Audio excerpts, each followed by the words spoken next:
welcome to the pre-travel team preparation videos of Link Up Missions. I'm Dane Caldwell, and along with my wife Cheryl, we are one of the church partnership facilitators in Brazil. Now what that means is that when you and your short-term mission team arrive to Brazil, we'll be the first person you see, first people you see, and then we will be the last people you see as you leave to go home. Now today we want to look at a subject of cross-cultural missions and how to be better prepared for when you and your short-term mission team arrive to the front lines of global missions. The time to start preparing for cross-cultural missions is right now, as a team and also as an individual. If you wait until you arrive in Brazil, then you have given place to Satan. You remember what Dr. Allen said, that Paul said in Ephesians chapter 4, verse 27, do not give place to the devil. So we want to avoid as much semblance of our native culture as possible. Satan will use the differences in culture as a sandbox to be disruptive and cause division among our team, because he does not want every tongue, tribe, and nation to worship God. So settle in your heart right now that you will start preparing for cross-cultural missions as a team and as an individual right now. Remember, God is supercultural, meaning that God is above culture. That means that His perfect gospel will work in any culture. It'll work here in our culture, and it'll also work in the culture of the Quilombolas in Brazil. The best way to prepare is to put God in His rightful place. Now, if you go to Brazil because you're an adventurous person, or because you have been blessed and you want to be a blessing to others, or you feel sorry for the Quilombolas and their way of life, then let me be clear, you're coming to Brazil for the wrong reason. Psalm 145:3 says, "Great is the Lord and worthy to be praised. His greatness no one can fathom." All the reasons mentioned before are not bad reasons in and of themselves, but they're not paramount. Brazil will be an adventure, and you have been blessed, and the Quilombolas' way of life is difficult. But the reason that we go to Brazil is because God is worthy. He is worthy of our praise, and not only our praise, but the praise of the Quilombolas as well. All the reasons mentioned are not bad, but they are not paramount. He is worthy is the reason that we go to Brazil and we take nothing with us, including our culture. Now, from time to time, you might hear us or one of our Brazilian partners say, "You're thinking like an American."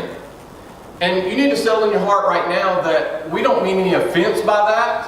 So please don't take it as disrespect, because none is implied. Remember that eternity is at stake, and so we want to be sure that we are being as effective as we possibly can in reaching the Quilombolas. Because why? Because God is worthy to be worshipped by them. So when we tell you you're thinking like an American, it's only because He is worthy to be worshipped by Him, and there's a better way than maybe the way that you are thinking. Some practical things that the team would need to know before you come to Brazil. Some of it so that you're just not embarrassed, and some of it so that we're not an embarrassment to them as a team. For example, you never want to wear an article of clothing that has a picture of a deer on it, whether it be a John Deere emblem logo, or it be a Browning logo, or a Primos, or etc. You don't want to wear that on your shirt, you don't want to wear it on your hat, you don't want to wear it anywhere when you come to Brazil. Another cultural faux pas that teams often trip up with is using the OK sign that we often make with our hands. That is never, ever acceptable in Brazil. So what we tell our teams is a simple thumbs up works in every case possible or imaginable. A thumbs up is, one time I cut a guy off, and as long as you give him a thumbs up, everything is good. So I think you can get by with that. Lastly, ask God to empty you of yourself and fill you with the lostness, the brokenness, and the emptiness of the Quilombolas. Place that in your heart instead. If short-term mission teams don't empty themselves of themselves, it will become a playground upon which Satan can wreak havoc upon you and your team. One time a team put more emphasis on adventure and the fact that they had been blessed, that they really forgot the reason that they were even there in the first place. I remember it well. It was a hot morning. Every morning's hot there, but the team, we went to a village and they got off their air-conditioned bus, upon which they had just left an air-conditioned, mosquito-free room that they had slept well in, because they wanted to walk around a Quilombo village and take photos of the Quilombos in their natural setting.